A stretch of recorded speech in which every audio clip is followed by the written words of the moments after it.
ஆட்சி காலம் தமிழ்நாட்டின் பொற்காலம் என்று நம் மக்களால் கொண்டாடப்படுகிறது. அதற்கு முக்கியமான 2 காரணங்கள் உள்ளன. முதலாவது, நம்மை போன்ற சிறார்களின் கல்வி வளர்ச்சிக்காக பெரும் திட்டங்கள் தீட்டப்பட்டன. நிறைய பள்ளிகள் திறக்கப்பட்டன. இந்தியாவில் முதல் முறையாக மதிய உணவு திட்டம் கொண்டு வரப்பட்டது.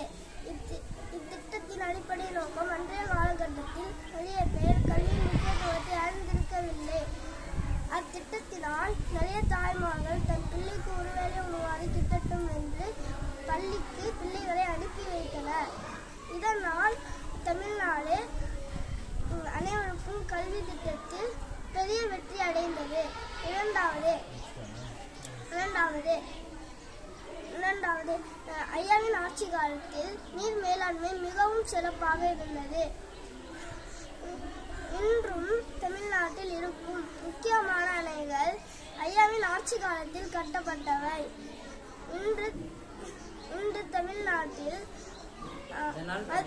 இதனால் தமிழ்நாடு உணவு திட்டத்தில் மிகவும் சிறந்து உணவு உற்பத்தியில் சிறந்து விளங்கியது. வாய்ப்புக்கு நன்றி.